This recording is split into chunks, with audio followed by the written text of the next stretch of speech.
Na povabilo evropskega poslanca, člana Slovenske ljudske stranke Franca Bogoviča, je na prvi uradni obisk v Slovenijo prispela delegacija Evropskega parlamenta. 8 članov odbora za kmetijstvo in razvoj podeželja Agri se je seznanilo s položajem slovenskega kmetijstva in podeželja, tako z delovanjem posameznih kmetijskih panog pri nas, kot tudi z uspešnim črpanjem evropskih kohezijskih sredstev za razvoj podeželja. Ob tem pa so si vzeli nekaj časa tudi za ogled naše naravne in kulturne dediščine.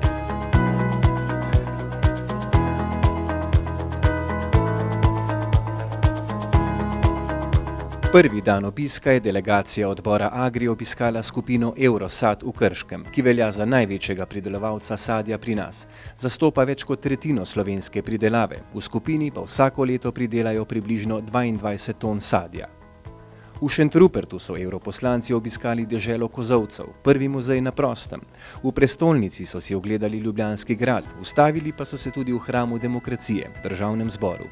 2 od mnogih slovenskih biserov, ki ju ni mogoče prezreti, sta Kobilarna Lipica ter vinska klet v Goriških brdih. Evropska delegacija odbora Agri se je na obisku v Sloveniji, kot že rečeno, seznanila s stanjem razvoja podeželja in kmetijstva.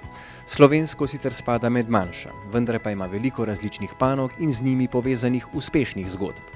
Mi se ne bomo proslavili z milijoni ton, milijoni litrov, ampak moramo poiskati v kmetijstvu, poleg primarne proizvodnje, ki je osnovni vir za preživetje, mogoče 10 000 kmetij ali pa še kakšno več, tisto, kar izhaja iz naše zgodovine in lahko spravimo skupaj v širši produkt, bodi si povezavi s turizmom, bodi si v povezavi z kratkimi lokalnimi verigami, neposrednim sodelovanjem s potrošnikom in vse skupaj tudi v okviru turističnega produkta na nek način tudi vnovčiti. In zato je za Slovenijo zelo pomembno, da vidimo kmetijstvo v širšem kontekstu, tudi ostali vedno bolj prepoznavajo kot kmetijstvo kot pogoj za to, da je dežela čista, da je lepa, da je obdelana in da je konec koncev tudi za turiste privlačna.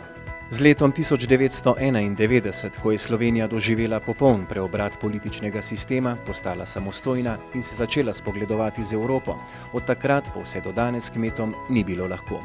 Svet je zelo odprt in se v teh 20 letih globalizacije, 25 zelo spreminja. Vrata tržišč se na široko odpirajo, zato ima za posledico to, da se tudi naša proizvodnja sooča s proizvodnjami, ki so konkurenčnejše, ki imajo boljše pogoje za svoje delo in marsikje je potem zaradi tega prišlo tudi do zmanjšanja proizvodnje. Na drugi strani je tudi kar veliko napak bilo narejenih, predvsem v tem, ko smo kar precej že obstoječih poslovnih sistemov, blagovnih znamk na nek način ne znali upravljati z njimi in jih izgubili. Na različnih področjih in imamo in tu so neke priložnosti, kjer bi mogoče lažje odgovarjali na te težke razmere. Na drugi strani pa se je razvilo cela vrsta kmetij, ki so sedaj že mala kmetijska gospodarstva, na katerih je del poklica lahko tudi v osnovni proizvodnji, del poklica v dopolnilnih dejavnostih, marsikdaj je to tudi v družinskem proračunu pomemben del prihodka, da se lažje preživi. V Sloveniji več kot 50% prebivalstva živi na podeželju, na kakovost njihovega življenja pa pomembno vpliva skupna evropska kmetijska politika vseh 28 članic Unije. Gorenjsko regijo sestavlja nekaj več kot 13% kmetijskih zemljišč, kar je zanemarljivo malo v primerjavi z ostalimi državami. A tudi teh 13% bo treba ohraniti, če že ne razvijati. Slovenija je del Evropske unije, zato se sooča tako z njenimi prednostmi, kot tudi pomanjkljivostmi. Zelo težko je zaustaviti neke trende, ko neka panoga stagnira in je v upadanju. Za nas je značilno, da imamo malo obdelovalne zemlje, zato je teh 180 000 hektarov njiv relativno majhen obseg, z 900 hektarji in manj človeka smo na repu v Evropi, premalo, da bi proizvedli dovolj pšenice, koruze in podobnih stvari. Ko pridemo do travinja, ki ga je 2/3 slovenskega kmetijskega zemljišča, se najdejo pa takšni produkti, kot smo jih imeli moč srečati tudi v teh dneh, sir tolminc, sir bohinc, cela vrsta pridelovalcev, ker te jogurte prodajajo doma v teh kratkih verigah in tu so neke priložnosti, ki se ustvarjajo. Ko pridemo, na področje sadjarstva, smo si ogledali v podjetju Eurosad verigo, ki je sposobna izvažati slovenska kvalitetna jabolka od Anglije pa do ostalih 14 evropskih držav, celo v Dubaju. Vrnemo se nazaj k vinarjem, ki lahko v turističnem produktu odlično prodajajo svoje vina, ali pa tako, kot so nam pokazali Brici, uspešno tržijo od Amerike, Avstralije, Kitajske, Japonske. Slovenija kot članica Evropske skupnosti spada tudi v program skupne evropske kmetijske politike, vendar vse je pa odvisno od nas. Prostora in izzivov je dovolj, od nas je odvisno, ali bomo znali odgovoriti ali ne. Nihče drug ne bo delal namesto nas. Za razvoj slovenskega kmetijstva in podeželja smo v preteklih letih razmeroma dobro porabili sredstva iz kohezijskega oziroma evropskega sklada. Jaz mislim, da smo prvo finančno perspektivo 2007-2014, v kateri smo imeli poln obseg evropskih sredstev, tako za področje kmetijstva, prvem stebru, program razvoja podeželja, kakor tudi iz kohezijskih skladov, strukturnega sklada, socialnega sklada, da je prvo potrebno povedati, da to, kar so se mnogi bali, da ne bomo izkoristili celoti teh sredstev, to smo uspeli. Se pravi, v Evropi nismo pustili sredstev, ki so bile namenjene Sloveniji, kar se tudi lahko zgodi, ampak smo to uspešno izpeljali. Nažalost je v Sloveniji vse preveč birokracije, ta pa bolj kot ne zavira kmetijstvo in razvoj podeželja. Tudi pri izgradnji gozdnih cest, na primer, ki so potrebne pri spravilu poškodovanega lesa, ki ga je povzročil lubadar, so posamezniki večinoma prepuščeni sami sebi. Birokracija pa nikakor ne pomaga, če pa pomaga, moraš dostaviti kup papirjev, pri katerih pa na koncu izpade mali ali srednji kmet. Na vrsti je finančna perspektiva do leta 2020.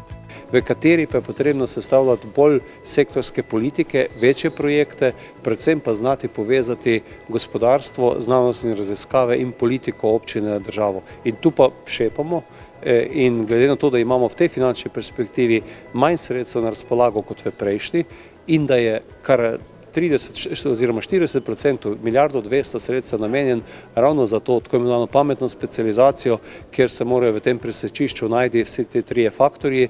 Mislim, da nas tu čaka zahtevna naloga in tudi nek način spreminjanja miselnosti. Slovenija je za razvoj kmetijstva črpala evropska sredstva iz kohezijskega sklada. Največ so tako pridobile velike kmetije, kateri se spodbujajo in jim pomaga Evropska skupnost, male in srednje pa so v propadanju. Subvencija se mi zdi, da ni to ta prava zadeva. Ta prava zadeva bi bila za kmeta, da bi bila cena proizvoda toliko več, da bi s tisto ceno lahko živel, ne da dobi subvencije in da je subvencija skoraj ta glaven ali pa kar je ta glaven dohodek na kmetija, ne, posebno na hribovska kmetija. Kmetijska politika Evropske unije se je v zadnjih desetletjih močno spremenila, da bi kmetom pomagala premagovati nove izzive sedanjega časa.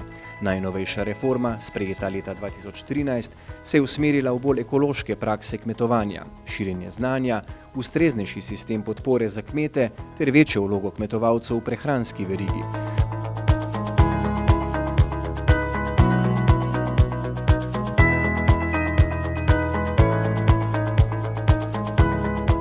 Obisk delegacije Evropskega odbora Agri je torej tudi dobra promocija gorenjske regije v smislu turizma. Petamo si promocijo na kmetijskem področju, težko rečem, ker je to seveda državna politika, kjer občina nima veliko vpliva in mi seveda tudi pospešujemo kmetijstvo s posebnimi razpisi, na katere se pa seveda prijavljajo kot tisti, ki že veliko imajo in ki tudi najbolj obvladajo.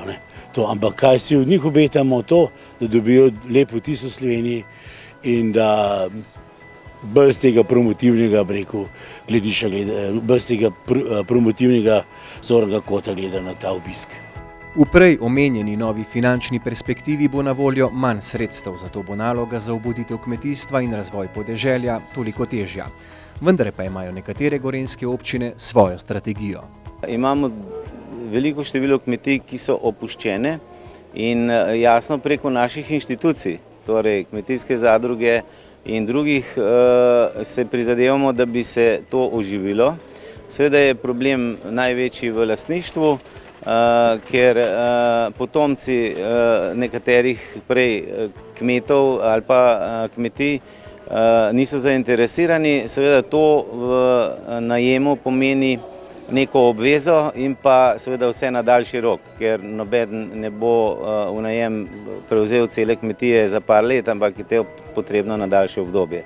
Kmetijstvo si tudi v času gospodarsko-finančne krize in globalizacije utira pot.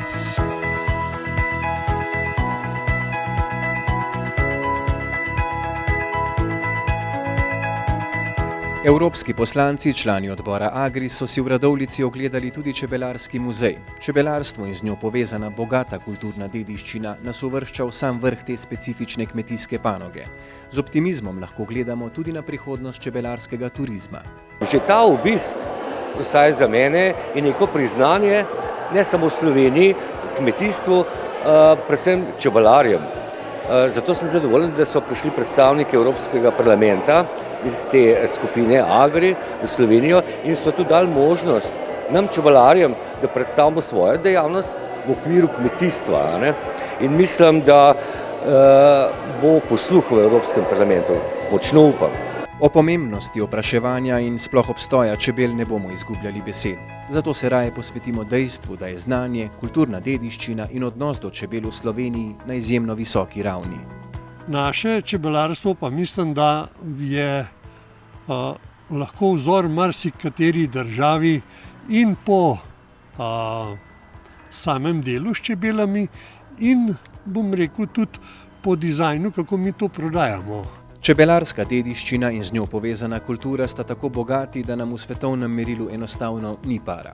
Smo tudi edini na svetu, ki uporabljamo panjske končnice, poslikave na sprednjem delu panja, ki dajejo slovenskemu čebelarskemu turizmu dodano vrednost. Tudi sami čebelari smo se premalo zavedali pomena turizma čebelarskega. No, v zadnjih letih pa mislim, da zadeva napreduje in veliko kmetij ponuja tudi ta čebelarski turizem. In jaz sem prepričan, da se bo turizem še razvijal.